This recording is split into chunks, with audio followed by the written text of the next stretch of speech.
For millennia, humanity has reached for the heavens, building monuments to our ambition, our gods, and our power. We see the survivors, the pyramids, the Colosseum, the Great Wall, and we assume they were destined for greatness. But history is littered with near misses, with moments where our greatest achievements teetered on the brink of total collapse.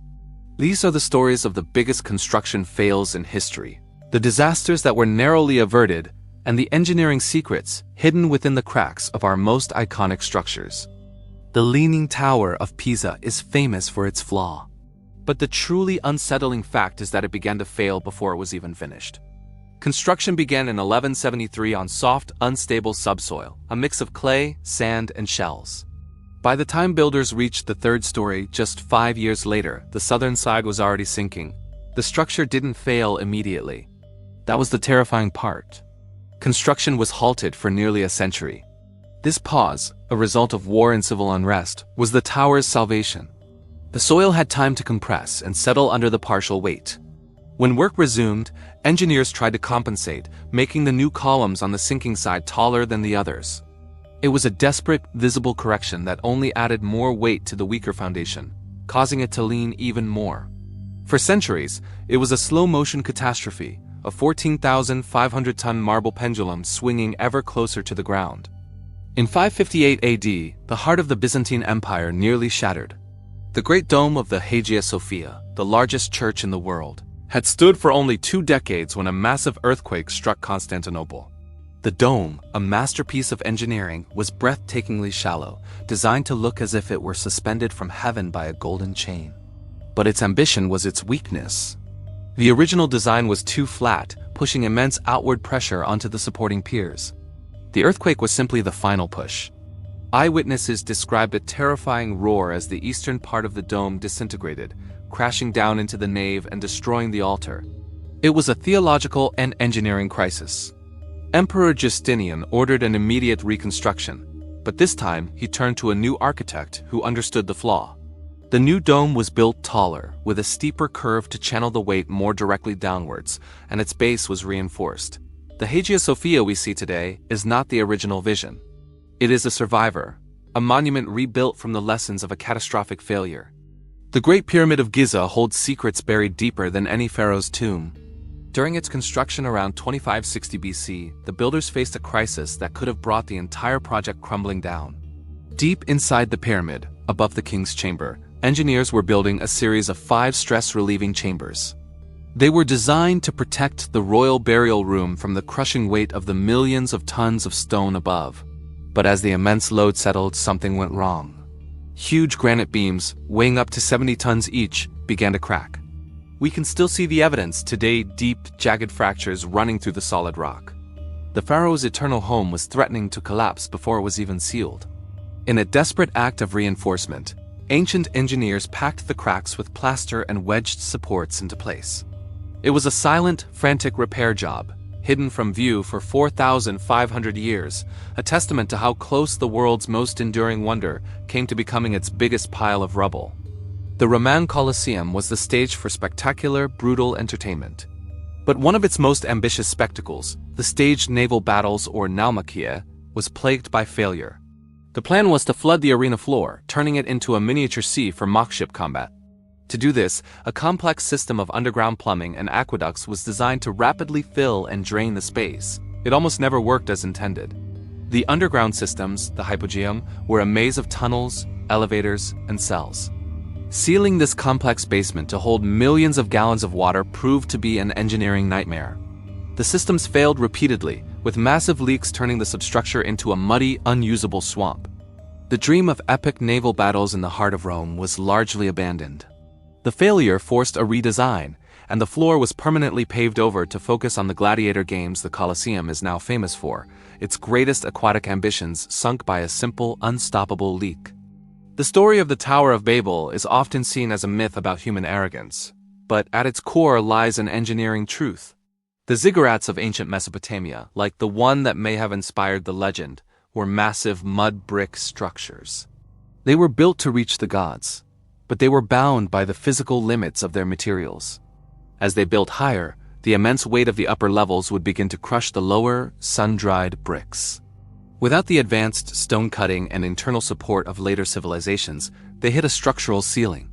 The ambition to build a tower with its top in the heavens wasn't just a challenge to the gods. It was a battle against physics that the builders were destined to lose. Their towers didn't need divine intervention to come tumbling down. Gravity and poor materials were enough. In the 1st century BC, a Roman merchant ship laden with treasure foundered in a storm off the coast of the Greek island of Antikythera. For 2,000 years, its cargo lay on the seafloor. When it was discovered, divers found bronze statues, jewelry, and something else, a lump of corroded bronze that would rewrite history. It was the Antikythera mechanism, an astronomical computer of breathtaking complexity. But this marvel of ancient technology was lost to the world for millennia because of a failure in a much older technology, naval engineering. The ship itself was the weak link. Despite their advanced civilization, Roman ships were still vulnerable. Their construction no match for the Mediterranean's fury. The loss wasn't just a shipwreck. It was the loss of knowledge, a technological setback that took humanity over 1,000 years to recover from, all because a hull couldn't hold against the wave. The Pont du Gard in southern France is a symbol of Roman engineering prowess, an aqueduct that carried water over 31 miles, but its early years were marked by failure. The system was designed to deliver millions of gallons of water to the city of Inchims. But soon after it was completed, flow rates began to drop dramatically. The problem wasn't the bridge, it was maintenance. The water, rich in calcium carbonate, began to deposit thick layers of mineral scale along the inside of the channel. In some sections, the buildup grew at a rate of millimeters per year, slowly choking the aqueduct. Over time, the flow was reduced to a trickle. The Romans had engineered a marvel, but had underestimated the slow, relentless force of nature. It required constant, laborious chipping and cleaning, a battle they eventually began to lose, leading to the aqueduct's partial abandonment centuries later. The age of Gothic cathedrals was a race to the sky. Nowhere was this ambition more dangerously expressed than at Beauvais, France. In the 13th century, its builders set out to create the tallest choir in Christendom. They pushed the limits of the Gothic-style slender columns, vast stained glass windows, and soaring vaulted ceilings reaching over 157 feet. In 1284, just 12 years after it was completed, disaster struck. The complex system of flying buttresses designed to counteract the immense outward thrust of the vaults proved insufficient. With a sound like thunder, a section of the choir collapsed. Ambition had exceeded the laws of physics. They rebuilt it, adding more columns and reinforcing the structure, but the cathedral was forever scarred. It was never fully completed, its massive transept still waiting for a nave that would never be built, a beautiful, haunting monument to the moment when faith in God outpaced an understanding of gravity. History has a strange way of repeating its mistakes. The Malpasset Dam, built in the south of France in 1954, was a modern concrete arch dam, a marvel of post-war engineering. But its designers unknowingly made a mistake that Roman engineers had learned to avoid 2,000 years earlier. The dam was anchored directly into a type of rock gneiss that was riddled with microscopic, impermeable faults.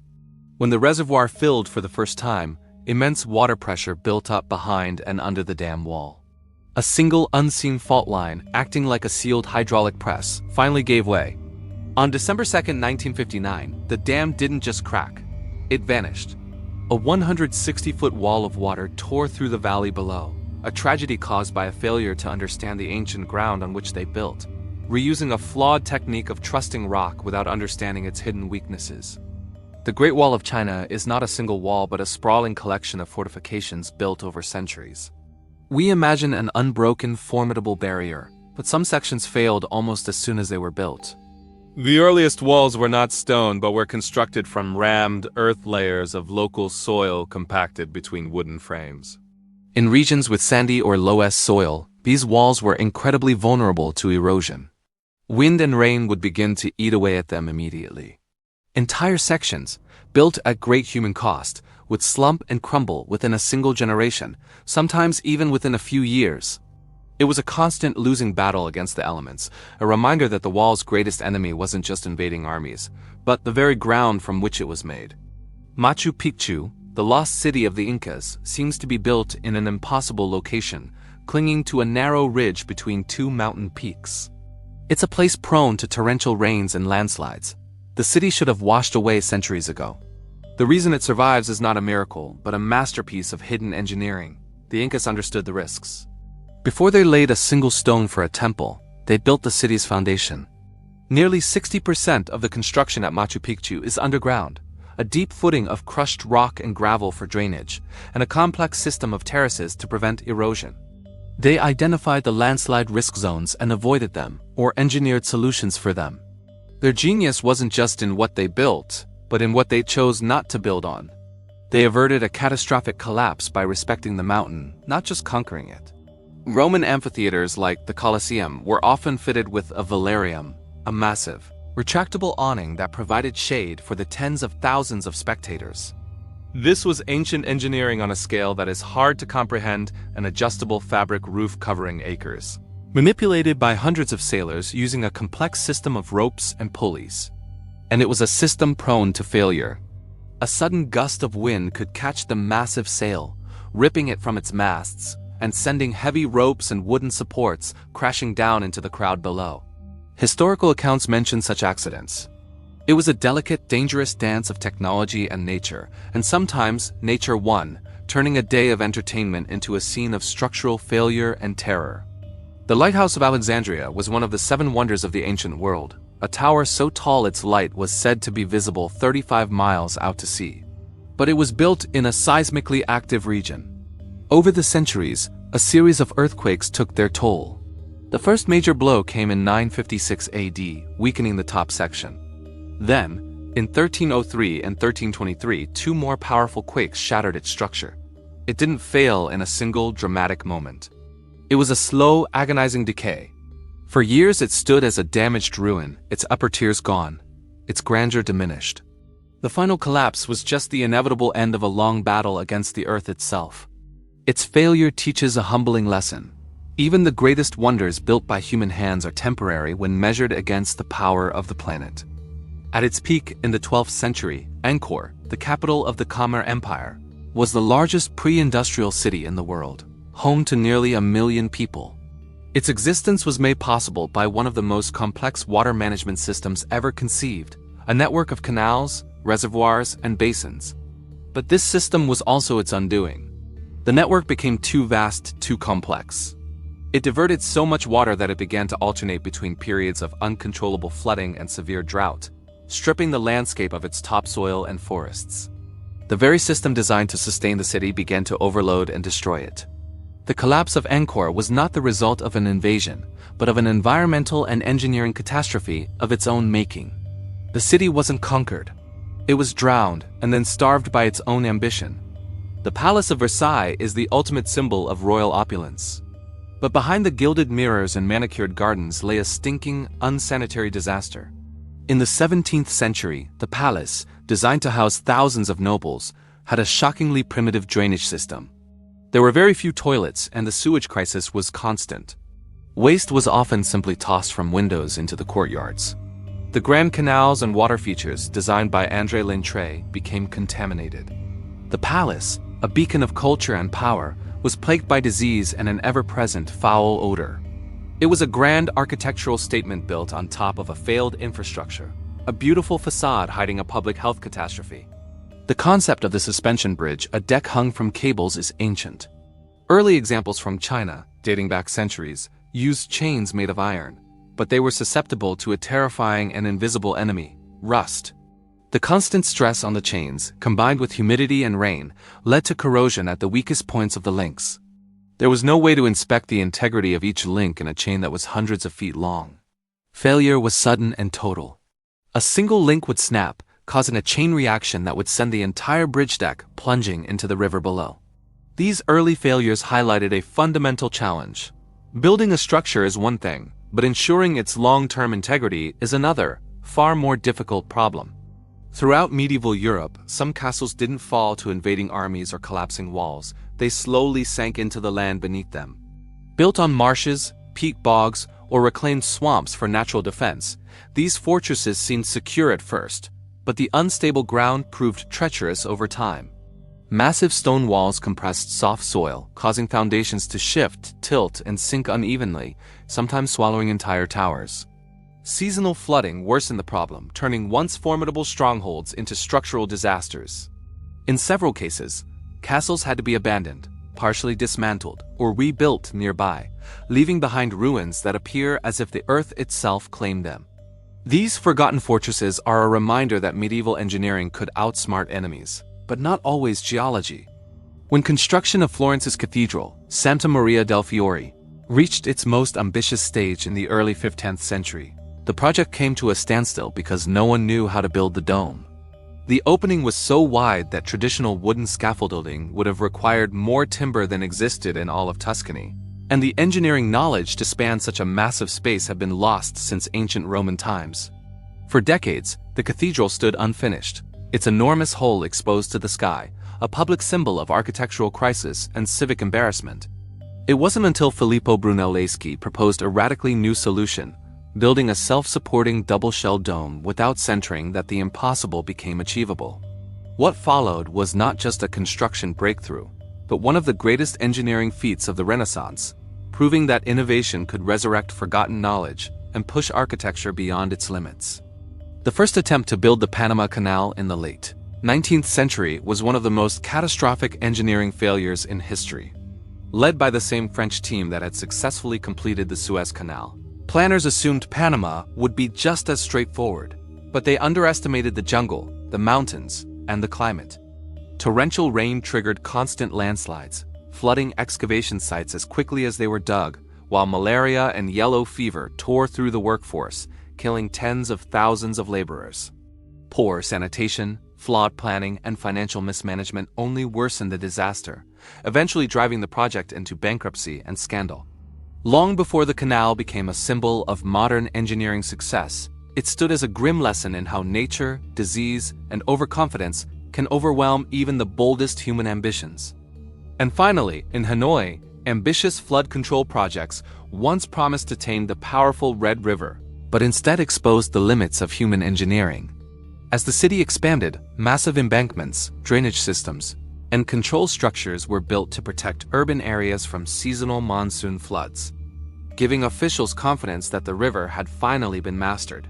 But when extreme flooding struck, sections of the system failed catastrophically, water overtopped dikes, pressure undermined foundations, and defenses collapsed faster than they could be repaired. Entire neighborhoods were submerged, revealing how rigid, centralized flood controls could actually worsen disasters by trapping water and shifting destructive force downstream. The failure became a sobering lesson. Controlling a river as vast and unpredictable as the Red River required adaptation and respect for natural cycles, not just towering structures and grand plans. Every monument you see today stands on the edge of failure. If even one mistake had gone further, history would look very different. Thank you so much for watching this video. Don't forget to hit the like button, subscribe to our channel, and share this video with fellows. Your support helps us bring you more captivating content like this.